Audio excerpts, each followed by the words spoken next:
ನಮಸ್ಕಾರ. ಇನ್ನೊಂದು ವಿಶೇಷ ಮತ್ತು ತಿಳುವಳಿಕೆಯಿಂದ ತುಂಬಿರುವ ಎಪಿಸೋಡ್ಗೆ ನಿಮಗೆಲ್ಲರಿಗೂ ಹಾರ್ದಿಕವಾದ ಸ್ವಾಗತ.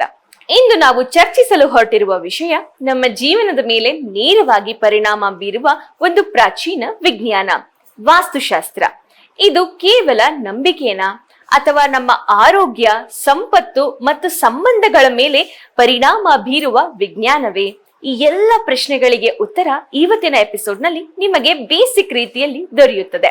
ಈ ವಿಷಯದ ಕುರಿತು ಸ್ಪಷ್ಟವಾಗಿ ಮತ್ತು ಪ್ರಾಯೋಗಿಕವಾಗಿ ನಿಮಗೆ ಇನ್ಫಾರ್ಮೇಶನ್ ನೀಡಲು ನಮ್ಮೊಂದಿಗೆ ವಿಶೇಷ ಅತಿಥಿಯಾದ ಸಮೀರ್ ಎಸ್ ಕುಲಕರ್ಣಿ, ಖ್ಯಾತ ನ್ಯೂಮರಾಲಜಿಸ್ಟ್, ಆಸ್ಟ್ರಾಲಜಿಸ್ಟ್ ಮತ್ತು ವಾಸ್ತುಶಾಸ್ತ್ರ ಎಕ್ಸ್ಪರ್ಟ್. ಇಂದಿನ ಎಪಿಸೋಡ್ ನಲ್ಲಿ ನಾವು ವಾಸ್ತುಶಾಸ್ತ್ರದ ಬಗ್ಗೆ ಒಂದ್ ಸ್ವಲ್ಪ ಬೇಸಿಕ್ಸ್ ಅನ್ನು ತಿಳಿದು ಇದನ್ನು ನಿಮ್ಮ ಜೀವನದಲ್ಲಿ ಹೇಗೆ ನೀವು ಅಳವಡಿಸಬಹುದನ್ನೋದು ತಿಳಿಯೋಣ. ಹಾಗಾದ್ರೆ ನಮ್ಮ ಎಪಿಸೋಡ್ ಅನ್ನು ಶುರು ಮಾಡೋಣ. ನಮಸ್ತೆ ಸಮೀರ್ ಅವರೇ. ನಮಸ್ತೆ ಮೇಡಮ್. ಸೊ ನಮ್ಮ ಮೈಕ್ ಡ್ರಾಪ್ ಕಾರ್ಯಕ್ರಮಕ್ಕೆ ಆತ್ಮೀಯವಾದ ಸ್ವಾಗತ. ಸೊ ನಿಮ್ಮ ಒಂದು ಕಿರಿ ಪರಿಚಯ ನಮ್ಮ ಜನರಿಗೆ ತಿಳಿಸ್ಕೊಡಿ ಸಮೀರ್ ಅವರೇ. ಮೊದಲನೇದಾಗಿ ಹಂಸ ಟಿವಿ ಮತ್ತೆ ಮೇಡಮ್ಗೆ ತುಂಬಾ ಹೃದಯದ ಧನ್ಯವಾದಗಳು ನಂಗೆ ಇದೊಂದು ಅವಕಾಶ ಕೊಟ್ಟಿದ್ದಕ್ಕೆ. ನನ್ನ ಹೆಸರು ಸಮೀರ್ ಎಸ್ ಕುಲಕರ್ಣಿ ಅಂತ. ನಾನು ಮೂಲತಃ ಬೆಳಗಾವಿದವನು. ನಂದು basically diploma electronics educational background.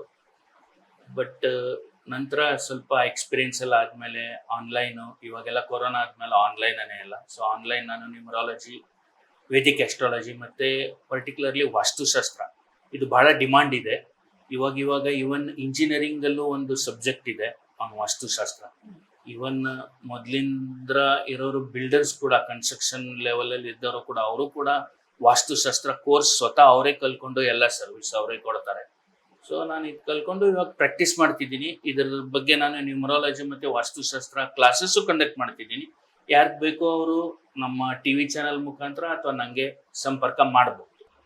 Definitely. So ನೀವ್ ಹೇಳ್ದಂಗೆ ವಾಸ್ತುಶಾಸ್ತ್ರ ಅನ್ನೋದು ಒಂದು ತುಂಬಾ important part of every humans life ಅಂತ ಹೇಳ್ಬೋದು. ಸೊ ವಾಸ್ತು ಅನ್ನೋದು ಒಬ್ಬರ ಫೈನಾನ್ಸ್ ಆಗಿರ್ಬೋದು, ಒಬ್ಬರ ಹೆಲ್ತ್ ಆಗಿರ್ಬೋದು, ಒಂದ್ ಸ್ವಲ್ಪ ಇಂಪ್ಯಾಕ್ಟ್ ಕೊಡುತ್ತೆ ಅಂತ ನಂಬೋ ಜನ ಎಷ್ಟೋ. ಸೊ ಇದೆಲ್ಲ ತಿಳ್ಕೊಬೇಕು ಅಂದ್ರೆ ಫಸ್ಟ್ಲಿ ಇವತ್ತಿನ ಎಪಿಸೋಡ್ ನಾವು ಕಂಪ್ಲೀಟ್ ಆಗಿ ವಾಸ್ತುಶಾಸ್ತ್ರದ ಬಗ್ಗೆನೆ ಮಾತಾಡೋಣ. ವಾಸ್ತುಶಾಸ್ತ್ರ ಅಂದ್ರೆ ಏನು? ನೋಡಿ, ವಾಸ್ತುಶಾಸ್ತ್ರ ಅಂದ್ರೆ ಬೇಸಿಕ್ ಥಿಂಗ್. ನಾವು ಎಲ್ಲಿ ವಾಸ ಮಾಡ್ತೀವಿ, ಸೊ ಎಲ್ಲಿ ವಾಸ ಮಾಡ್ತೀವಿ ಅದನ್ನ ಚೆನ್ನಾಗಿ ಇಟ್ಕೋಬೇಕು, ಕ್ಲೀನಾಗಿ ಇಟ್ಕೋಬೇಕು. ಆಸ್ ಪರ್ ವಾಸ್ತು ಅಂದ್ರೆ ಇದರಲ್ಲಿ ಹೆಂಗಿದೆ, ಒಂದು ರೀತಿ ನಂಬಿಕೆನೂ ಇದೆ, ಮತ್ತೆ ಒಂದಿದು ನಾವು ಹೆಂಗೆ ನಮ್ಮ ಸುತ್ತಮುತ್ತ ಪರಿಸರ ಹೆಂಗೆ ಇಟ್ಕೊಳ್ತೀವಿ ಅದ್ರ ಮೇಲೂ ಇದೆ ನಂಬಿಕೆ, ಪ್ಲಸ್ ಇದು ಕೂಡಿ ಬರುತ್ತೆ ಇದು. ಸೊ ಆಲ್ಮೋಸ್ಟ್ ಆಲ್ ಎಲ್ಲರೂ ಇವಾಗ ಕ್ಲೀನ್ನೆಸ್ ಅದು ಇದು ನೋಡ್ತಾರೆ. ಹಂಗೆ ನಮ್ಮ ಆರೋಗ್ಯಕ್ಕೆ ಅನುಗುಣವಾಗಿ ಮತ್ತೆ ನಾವು ಏನು ನಮ್ಮ ದಿನಚರ್ಯ ಕೆಲಸ ಮಾಡ್ತೀವಿ ಅದನ್ನು ಚೆನ್ನಾಗಿ ಸಕ್ಸಸ್ಫುಲ್ ಆಗಿ ನಡೆಸ್ಕೊಂಡು ಹೋಗ್ಬೇಕು.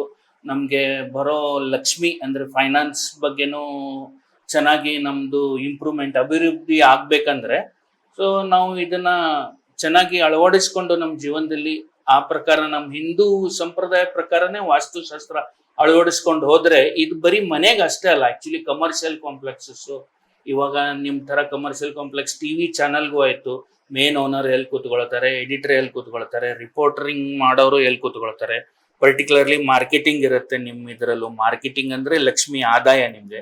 ಸೊ ಅದನ್ನ ಯಾವ ದಿಕ್ಕಿಂದ ಇದು ಮಾಡಿದ್ರೆ ಜನ ಬಂದು ನಿಮ್ಗೆ ಎಲ್ಲಿ ಕುತ್ಕೊಂಡು ಮಾತಾಡಿಸಿದ್ರೆ ಅಲ್ಲಿಂದ ಆದಾಯ ಮೂಲ ಬರುತ್ತೆ. ಇವನ್ ಅಷ್ಟೇ ಅಲ್ಲ, ಟೆಂಪಲ್ ದೇವಸ್ಥಾನಗಳಿಗೂ ಒಂದು ವಾಸ್ತುಶಾಸ್ತ್ರವನ್ನ ಅಳವಡಿಸ್ಕೊಂಡು ದೇವರ ಮೂರ್ತಿ ಪ್ರತಿಷ್ಠಾಪನೆ ಮಾಡೋದು ಎಲ್ಲ ನಿಮ್ಗೆ ಕೇಳಿ ಗೊತ್ತಿರುತ್ತೆ, ನೋಡಿರ್ತೀರ. ಅದನ್ನ ಎಲ್ಲಿ ಮಾಡಬೇಕು, ಯಾವ ದಿಕ್ಕು ಏನು, ಅದ ಗರ್ಭಗುಡಿ ಎಂಟ್ರೆನ್ಸ್ ಹೆಂಗಿರ್ಬೇಕು, ಮೇನ್ ದೇವಸ್ಥಾನದ ಎಂಟ್ರೆನ್ಸ್ ಹೆಂಗಿರ್ಬೇಕು, ಅದೆಲ್ಲ ಇದಕ್ಕೆ ಬಹಳ ಮಹತ್ವ ಪಡೆಯುತ್ತೆ ಆಕ್ಚುಲಿ. ಸೊ ವಾಸ್ತುಶಾಸ್ತ್ರದಲ್ಲಿ ದಿಕ್ಕು ತುಂಬಾ ಇಂಪಾರ್ಟೆಂಟ್, ಡೈರೆಕ್ಷನ್ ಅನ್ನೋದು ಇಂಪಾರ್ಟೆಂಟ್. ಸೊ ಗೊತ್ತಿರೋ direction east, west, north, south. So ಇರೋ 4 ಡೈರೆಕ್ಷನ್ಗೆ ಏನಾದ್ರೂ ಒಂದೊಂದು ಡೈರೆಕ್ಷನ್ ಅದ್ರ ಇಂಪಾರ್ಟೆನ್ಸ್ ಏನಾದ್ರೂ ಇದೆಯಾ? ಅದಕ್ಕೆ ಮಹತ್ವ ಅಂದ್ರೆ ಇವಾಗ ನಾನು ಹೇಳ್ದಂಗೆ ನಂಬಿಕೆನು ಇದರ ಮೇಲೆ. ಇವಾಗ ಒಬ್ಬೊಬ್ರು ಬಯೋವಾಗ ಹಂಗೆ ತಪ್ಪು ತಿಳ್ಕೊಬೇಡಿ, ಬಯೋವಾಗ ಅಂದ್ರೆ ಜಸ್ಟ್ ನ್ಯಾಚುರಲಿ ನಿಂದು ಗ್ರಹಚಾರನೇ ಚೆನ್ನಾಗಿಲ್ಲ, ನಿನ್ ಟೈಮ್ ಸರಿ ಇಲ್ಲ.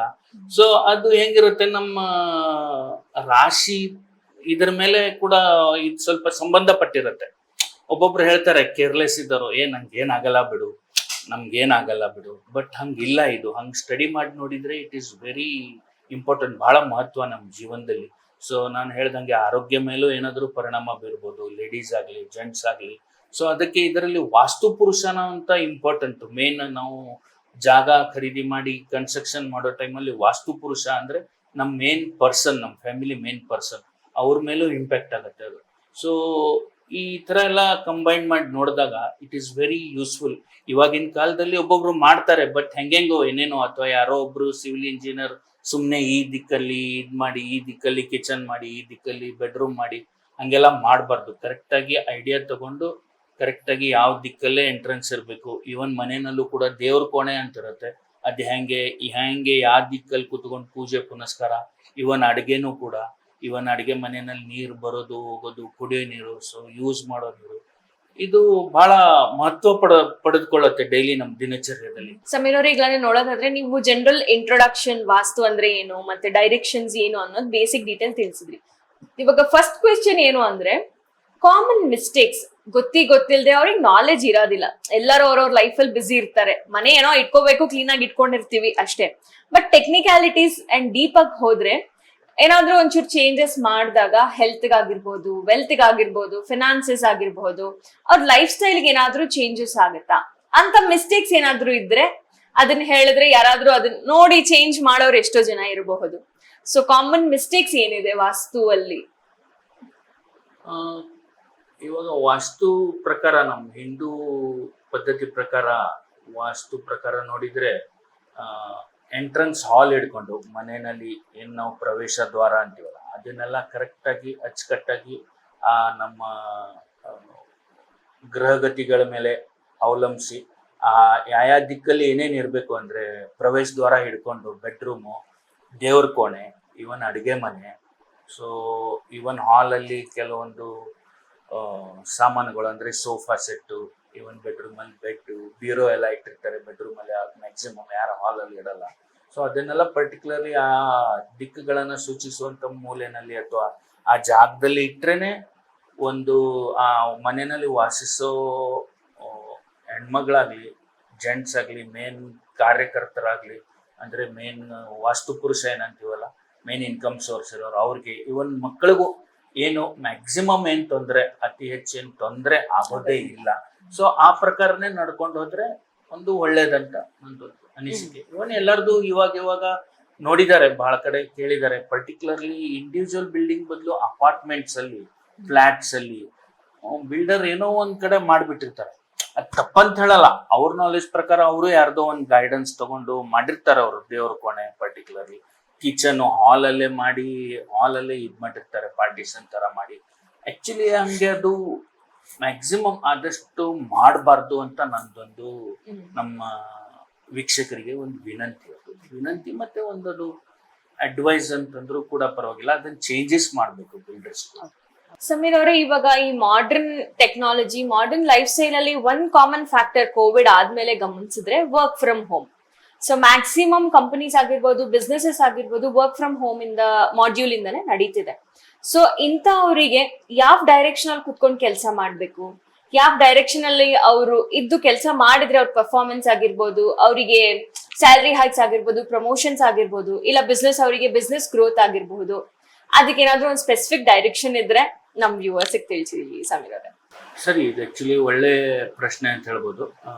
ಇವಾಗ ಹೆಂಗಿದೆ, ಕೊರೋನಾ ಆದ್ಮೇಲೆ ನೀವು ಹೇಳ್ದಂಗೆ ಬಹಳಷ್ಟು ಕಂಪ್ನಿಗಳು, ಚಿಕ್ಕ ಪುಟ್ಟ ಕಂಪ್ನಿ, ದೊಡ್ಡ ದೊಡ್ಡ ಕಂಪ್ನಿಗಳು ವರ್ಕ್ ಫ್ರಮ್ ಹೋಮ್, ಮನೆಯಲ್ಲಿ ಕೂತಲ್ಲೇನೆ ನೀವು ಕೆಲಸ ಕಾರ್ಯ ಮಾಡ್ಬೋದು ಅಂತೆಲ್ಲ ಹೇಳಿದ್ದಾರೆ. ಆ ಥರ ಎಲ್ಲ ನಡೀತಾನೂ ಇದೆ. ಬಟ್ ಹೆಂಗಿದೆ, ನಾನು ಹೇಳ್ದಂಗೆ ಮನೆ ಆಗಲಿ, ಈವನ್ ನೀವು ಕೇಳೋ ಪ್ರಶ್ನೆಗೆ ಇನ್ನೊಂದು ನಾನು ಹೇಳಿಬಿಡ್ತೀನಿ ಡೈರೆಕ್ಟಾಗಿ. ಈವನ್ ಬಿಸ್ನೆಸ್ಸು, ನಮ್ಮ ಸ್ವಂತ ಏನೇ ಇರುತ್ತಲ್ಲ ಬಿಸ್ನೆಸ್ಸು, ವ್ಯವಸಾಯ, ಅಲ್ಲೂ ಕೂಡ ಇದು ಭಾಳ ಮಹತ್ವ ಪಡೆಯುತ್ತೆ.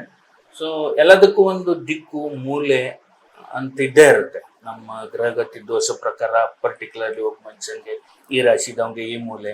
ಸೊ ಹಾಗೆ ಕುಬೇರ ಮೂಲ ಅಂತ ನೀವು ಕೇಳ್ಪಟ್ಟಿರ್ತೀರ, ಅಥವಾ ಲಕ್ಷ್ಮಿ ಬರೋ ಅಂದ್ರೆ ಧನ ಬರೋ ಒಂದು ಇದು ರೂಟು. ಸೊ ಕುಬೇರ ಮೂಲ ಅಂತ. ಈವನ್ ಬೆಡ್ರೂಮಲ್ಲಿ ಬ್ಯೂರೋ ಎಲ್ಲ ಇಟ್ಟಿರ್ತಾರೆ, ಕುಬೇರ ಮೂಲ ಆ ಥರನೇ ಇರುತ್ತೆ. ಹಂಗೆ ವರ್ಕ್ ಮಾಡೋ ಇದಕ್ಕೂ ಕೂಡ ವರ್ಕ್ ಫ್ರಮ್ ಹೋಮ್ ಆಗಲಿ, ಅಥವಾ ಆಫೀಸ್ ಕಮ್ ಮನೆ ಇರುತ್ತೆ ಒಬ್ಬೊಬ್ಬರದು, ಅದು ಪರ್ಟಿಕ್ಯುಲರ್ಲಿ ಒಂದು ಸ್ಪೆಸಿಫಿಕ್ ಒಂದು ದಿಕ್ ಅಂತ ಸೂಚನೆ ಮಾಡಿರ್ತಾರೆ. ಆ ದಿಕ್ಕಲ್ಲಿ ಕುತ್ಕೊಂಡು ಪ್ರಾಪರ್ ಅವ್ರವ್ರದ್ದು ವ್ಯವಸಾಯ ಅಥವಾ ವರ್ಕ್ ಫ್ರಮ್ ಹೋಮ್ ಕಂಪ್ನಿದೇನೆ ಕೆಲಸ ಇದ್ರು ಡೈಲಿ ರೂಟೀನ್ ಅಲ್ಲಿ ಅವರು ಹಾಲಿಡೇಸ್ ಬಿಟ್ಟು ಆ ಜಾಗದಲ್ಲೇ ಕುತ್ಕೊಂಡು ಮಾಡಿದ್ರೆ ಅವ್ರಿಗೆ ಶ್ರೇಯಸ್ಸು, ಅಭಿವೃದ್ಧಿ, ಅವ್ರ ಲೈಫಲ್ಲೂ ಅಚೀವ್ಮೆಂಟ್, ಈವನ್ ಕಂಪ್ನಿ ಮುಖಾಂತರ ಜಾಬ್ ಇದ್ರೆ ಅವ್ರ ಸಂಬಳ ಅದು ಜಾಸ್ತಿ ಆಗೋದು, ಪ್ರಮೋಷನ್, ಈವನ್ ಬಿಸ್ನೆಸ್ಸು ಕೂಡ, ವ್ಯವಸಾಯ ಕೂಡ, ಮನೆಯಲ್ಲೇ ಆಫೀಸ್ ಇದ್ರು ಅವ್ರಿಗೂ ಒಂದು ಅಭಿವೃದ್ಧಿ ಖಂಡಿತ ಆಗತ್ತೆ ಅಂತ ನಾನು ಇಷ್ಟ ಹೇಳ್ಬೋದು. ಯಾವ ಡೈರೆಕ್ಷನ್ ಒಳ್ಳೇದು? East, west, north, south 4 direction ಇದೆ. ಜನರಿಕ್ ಆಗಿ ಯಾವ ಡೈರೆಕ್ಷನ್? ಜನರಲ್ ಆಗಿ ಅವರು ಡೀಪ್ ಆಗಿ ಹೋಗ್ತಾರೆ ಅಂದ್ರೆ ಅವರು ಜಾತಕ, ಹಾರೋಸ್ಕೋಪ್ ಮತ್ತೆ ಅವ್ರ ಕುಂಡಲಿ ಎಲ್ಲ ನೋಡ್ಕೊಂಡು ಹೋಗ್ಬೋದು. ಬಟ್ ಜನರಲ್ ಆಗಿ ಈ ಡೈರೆಕ್ಷನ್ ಅಲ್ಲಿ ನಾವು ಫೇಸ್ ಮಾಡ್ಕೊಂಡು ಮಾಡಿದ್ರೆ ಇದು ಒಳ್ಳೇದಾಗುತ್ತೆ. ಅದೇ ಹೇಳಿದ್ನಲ್ಲ, ಇವಾಗ ಹಾಲಲ್ಲೇ ಇದ್ರು ಕೂಡ ಅದರಲ್ಲೇ ಕುಬೇರ ಮೂಲ ಅಂತ ಗುರುತಿಸಿ ಆ ಡೈರೆಕ್ಷನ್ ಅಲ್ಲಿ ಅವರು ಕುತ್ಕೊಂಡು ವರ್ಕ್ ಸೊ ಕುಬೇರ ಮೂಲ ಅವ್ರ ಮನೆ ಪ್ರಕಾರ ಕುಬೇರ ಮೂಲ ಎಲ್ಲಿ ಬರುತ್ತೋ ಅಲ್ಲಿ ಕುತ್ಕೊಂಡು ವರ್ಕ್ ಮಾಡೋದು ಸಜೆಸ್ಟಬಲ್. ಸೊ ಈಗ ವರ್ಕ್ ಫ್ರಮ್ ಹೋಮ್ ಅವ್ರದ್ದು ನೋಡಿದ್ವಿ. ಹಾಗೇನೆ ಇನ್ನೊಂದು ಇಂಪಾರ್ಟೆಂಟ್ ಸೈಲೆಂಟ್ ಕಿಲ್ಲರ್ ಅಂತ ಹೇಳ್ಬೋದು ಎಷ್ಟೋ ಜನರ ಲೈಫಲ್ಲಿ ಬಂದು ಸಾಲ. ಸೊ ಈ ಸಾಲದಿಂದ ಪ್ರಾಬ್ಲಮ್ ಇರೋರು ಪಾಪ ದುಡಿತಾನೆ ಇರ್ತಾರೆ, ಅವ್ರಿಗೆ ಬರೋ ದುಡ್ಗಿಂತ ಸಾಲ ಜಾಸ್ತಿ ಇರುತ್ತೆ. ಕಮಿಟ್ಮೆಂಟ್ ಅನ್ನೋ ಒಂದು ಸರ್ಕಲ್ ಅಲ್ಲಿ ಅವ್ರು ಸಿಕ್ಕಾಕೊಂಡಿರ್ತಾರೆ. ಇಂಥವ್ರಿಗೆ ಮನಿ ಫ್ಲೋ ಆಗ್ಬೇಕು, ಮತ್ತೆ ಅವರು ಸಾಲ ಕಮ್ಮಿ ಆಗಿ ಅವ್ರು ಏನ್ ದುಡಿತಾರೋ ಅವ್ರ ಮನೆಯಲ್ಲಿ ಅವ್ರು ಹ್ಯಾಪಿಯಾಗಿರ್ಬೇಕು ಅಂದ್ರೆ ಏನಾದ್ರೂ ಟಿಪ್ಸ್ ಇದೆಯಾ? ಇದಕ್ಕೆ ನಾನು ಮಧ್ಯದಲ್ಲಿ ಹೇಳೋ ರೀತಿನಲ್ಲಿ ನೋಡಿದ್ರೆ ಹಂಗೆ ನಿಜವಾಗ್ಲೂ ಇದು ನಮ್ಮ ಗ್ರಹಗತಿ ದೋಷ ಮತ್ತೆ ರಾಶಿ ಪ್ರಕಾರ ನಮ್ಮ ಪ್ರವೇಶ ದ್ವಾರ, ಪರ್ಟಿಕ್ಯುಲರ್ಲಿ ಮನೆದು, ಇವನ್ ಬಿಸ್ನೆಸ್ ಪ್ಲೇಸದ್ದು ಪ್ರವೇಶ ದ್ವಾರ ಹಿಡ್ಕೊಂಡು ಎಲ್ಲ ಕೋಣೆಗಳದು, ಇವನ್ ದೇವರು ಕೋಣೆ. ಸೊ ಹಂಗೆ ಫೈನಾನ್ಸ್ಗೋಸ್ಕರ ಅಂದರೆ ಮ್ಯಾಕ್ಸಿಮಮ್ ಅವ್ರು ಕುಬೇರ್ ಮೂಲನೇ ಚೆನ್ನಾಗಿ ಇದು ಮಾಡಿದರೆ ಅವ್ರಿಗೆ ಅವ್ರ ಜೀವನದಲ್ಲಿ ಅವರು ಏನು ಪ್ಲ್ಯಾನಿಂಗ್ ಮಾಡಿರ್ತಾರಲ್ಲ, ನಮ್ಮ ಜೀವನ ಅಭಿವೃದ್ಧಿ ಆಗೋದು, ಅವ್ರಿಗೆ ಇನ್ಕಮ್ ಯಾವ ಮೂಲದಿಂದ ಬರಬೇಕು, ಎಲ್ಲಿ ಅವ್ರಿಗೆ ಪ್ರಾಫಿಟ್ ಜಾಸ್ತಿ ಆಗ್ಬೋದು ಅವ್ರು ಮಾಡೋ ವ್ಯವಸಾಯ ಕೆಲಸಕ್ಕಾಗಲಿ ಏನೇ ಆಗಲಿ. ಸೊ ಇವನ್ ಎಕ್ಸಾಂಪಲ್ ಚೀಟಿ ಗಿಟಿ ಕಟ್ಟೋದು ಹೇಳ್ಬಿಡ್ತೀನಿ ನಾನು, ಅಲ್ಲಿ ಮೋಸ ಹೋದ್ವಿ ಇದಾದ್ವಿ. ಬಟ್ ಇದನ್ನೆಲ್ಲ ಕರೆಕ್ಟಾಗಿ ಫಾಲೋ ಮಾಡ್ಕೊಂಡು ಹೋದರೆ ನನ್ನ ಪ್ರಕಾರ ಯಾವುದೇ ಮನುಷ್ಯನಿಗೂ, ಲೇಡೀಸ್ ಆಗಲಿ ಜೆಂಟ್ಸ್ ಆಗಲಿ, ಏನೇ ತೊಂದರೆ ಬರಲ್ಲ, ಕಷ್ಟ ಬರಲ್ಲ ಅಂತ ನಾನು. ಸೊ ಅವ್ರು ಏನ್ ಮಾಡ್ಬೇಕು? ಈಗ ಕೆಲವರು ಹೇಳ್ತಾರೆ ಬಟ್ಲಲ್ಲಿ ಅಕ್ಕಿನ ತುಂಬಿಸಿ, ಅದ್ರಲ್ಲಿ ಕಾಯಿನ್ಸ್ ತುಂಬಿಸಿ, ಲಕ್ಷ್ಮೀ ದೇವಿ ಹತ್ರ ಇಡಿ, ಪೂಜೆ ಮಾಡಿ, ಈ ತರ ಟಿಪ್ಸ್ ಎಲ್ಲ ಹೇಳ್ತಾರೆ ಕೆಲವರು. ಸೊ ಅದು ವಾಸ್ತು ಕೆಳಗಡೆ ಬರುತ್ತಾ, ಇಲ್ಲಾಂದ್ರೆ ಅದು ಸ್ಪಿರಿಚುವಲ್ ವೇ ಅಲ್ಲಿ ಹೋಗುತ್ತಾ? ಜನ ತುಂಬಾ ಕನ್ಫ್ಯೂಷನ್ ಅಲ್ಲಿ ಇರ್ತಾರೆ. ಅದೇ ನಾನು ಹೇಳಿದ್ನಲ್ಲ, ಇದು ಆಕ್ಚುಲಿ ಒಂದ್ ರೀತಿ ಬೇಸಿಕ್ ಹೇಳ್ತಿರೋದು ನಾನು, ಇದರಲ್ಲೇ ಕವರ್ ಮಾಡಕ್ಕಾಗಲ್ಲ. ಸೊ ಆದ್ರೂ ಹೆಂಗಿದೆ ನಾನು ಹೇಳ್ದಂಗೆ ದೇವ್ರ ಕೋಣೆನಲ್ಲಾಗ್ಲಿ, ಇವಾಗ ನೀವು ಅಕ್ಕಿ ಅದು ಇಡೋದು, ಲಕ್ಷ್ಮಿ ಇದು ಅಂತ ಕಾಯಿನ್ಸ್ ಎಲ್ಲ ಇಡೋದು ದೇವ್ರ ಕೋಣೆನಲ್ಲೇ ಆ ದಿಕ್ ಪ್ರಕಾರನೇ ಫಾಲೋ ಮಾಡಿ ಇಟ್ರೆ ಅಭಿವೃದ್ಧಿ ಆಗತ್ತೆ ಖಂಡಿತ. ಸೊ ಹಂಗೆ ಫೈನಾನ್ಸ್ದು ನಾನು ಹೇಳಿದ್ನಲ್ಲ, ಇವಾಗ ಬೆಡ್ರೂಮ್ ಅಲ್ಲಿ ಬ್ಯೂರೋ ಎಲ್ಲ ಇಡ್ತಾರೆ, ಅಥವಾ ಬ್ಯೂರೋ ಇಡಕ್ಕೇನೆ ಒಂದು ಬೇರೆ ಕುಬೇರ್ ಮೂಲನೇ ಅಂತ ಇರುತ್ತೆ, ಕುಬೇರ್ ದಿಕ್ಕಂತ ಇರುತ್ತೆ. ಅದನ್ನ ಫಾಲೋ ಮಾಡಿ ಅಲ್ಲೇ ಎಲ್ಲ ಕರೆಕ್ಟಾಗಿ ಹೊಂದಿಸಿ ಇಟ್ರೆ ಅಲ್ಲಿ ಬೇರೆ ವಸ್ತು ಆದಷ್ಟು ಏನ್ ಇಡಬಾರ್ದು. ಹಿಂಗ್ ಸೋಫಾ ಆಗ್ಲಿ ಅದಾಗ್ಲಿ, ಬ್ಯೂರೋ ಅಂದ್ರೆ ಬ್ಯೂರೋಗೆನೆ ಒಂದು ಸೆಪರೇಟ್ ಇದು ಮಾಡಿ ಅದರಲ್ಲಿ ನಿಮ್ದು ಡೈಲಿ ಹೋಗೋದು ಬರೋದು ಕ್ಯಾಶ್ ಫ್ಲೋ ಅಂತಾರಲ್ಲ ಇಂಗ್ಲಿಷ್. ಸೊ ದುಡ್ಡು ಬರೋದು ಹೋಗೋದು ಎಲ್ಲ ಒಂದ್ ಕಡೆ ಇಟ್ಟು ಅಲ್ಲಿ ಒಂದು ನೀವು ಲಕ್ಷ್ಮಿ ಯಂತ್ರ, ಕುಬೇರ ಯಂತ್ರನೂ ಅಂತಾರೆ, ಇಡ್ತಾರ ಒಬ್ರು, ಇಡ್ಬೋದು ಅಂತ ಬ್ಯೂರೋನಲ್ಲಿ. ಸೊ ಇಟ್ರೆ ಒಳ್ಳೆ ಅಭಿವೃದ್ಧಿ ಆಗೇ ಆಗತ್ತೆ. ಸೊ ಈಗ ಕುಬೇರ ಮೂಲ ಯಾವ್ದು ಅಂತ ಕಂಡುಹಿಡಿಯೋದು ಹೇಗೆ? ಯಾವ ದಿಕ್ಕು ಯೂಶುವಲ್ ಆಗಿ ಅದನ್ನ ಕುಬೇರ ದಿಕ್ಕು ಅಂತಾರೆ? ಈಗ ಎಲ್ಲರ ಹತ್ರನು ಕಾಂಪಸ್ ಇರುತ್ತೆ ಫೋನಲ್ಲಿ. ಈಗ ಯಾರೋ ಶೋ ನೋಡ್ತಿರ್ತಾರೆ, ಅವ್ರು ಕುಬೇರ ದಿಕ್ಕು ಯಾವ್ದು ಅಂತ ನೋಡ್ಕೋಬೇಕು ಅಂದ್ರೆ ಅದು ಈಸ್ಟಾ, ನಾರ್ತ್ ಈಸ್ಟಾ, ನಾರ್ತ್ ವೆಸ್ಟಾ, ಯಾವ ದಿಕ್ಕು ಕುಬೇರ ದಿಕ್ಕು ಅಂತಾರೆ? ಕುಬೇರ ದಿಕ್ಕು ಅಂದ್ರೆ almost all east, west, south ಅಂತೀವಿ. ಸೊ ಆ ಸುತ್ತಮುತ್ತಲು ಕುಬೇರ ಮೂಲೆ ಕಂಡಿಡಿದು ಅಲ್ಲಿ ಇದ್ ಮಾಡಿದ್ರೆ ಬಹಳ ಉತ್ತಮ. Okay okay okay okay Sameer ಅವರೇ, thank you so much for your time firstly. ಮತ್ತೆ ನೀವ್ ಕೊಟ್ಟಿರೋ ಬೇಸಿಕ್ ಟಿಪ್ಸ್ ಇಂದ ಎಷ್ಟೋ ಜನಕ್ಕೆ ಒಂದ್ ಸ್ವಲ್ಪ ಇಂಪ್ಯಾಕ್ಟ್ ಆಗ್ಲಿ ಅಂತ ನಾವು ಭಾವಿಸ್ತೀವಿ. Thank you so much for your time Sameer ಅವರೇ. ಹಂಸ ಟಿವಿಗೆ ಮತ್ತೆ ಮೇಡಮ್ಗೆ ಮತ್ತೆ ನಮ್ಮ ವೀಕ್ಷಕರಿಗೆ ನಮಸ್ಕಾರ ಅಂತ ಹೇಳಿ ಥ್ಯಾಂಕ್ ಯು ಸರ್. ಹೆಚ್ಚಿನ ಅನ್ಫಿಲ್ಟರ್ಡ್, ಅನ್ಸ್ಕ್ರಿಪ್ಟೆಡ್ ಮತ್ತು ಅನ್ಮಿಸಬಲ್ ಕಾನ್ವರ್ಸೇಷನ್ಸ್ಗಾಗಿ ಹಂಸ ಟಿವಿ ಚಾನೆಲ್ ಅನ್ನು ಸಬ್ಸ್ಕ್ರೈಬ್ ಮಾಡಿ.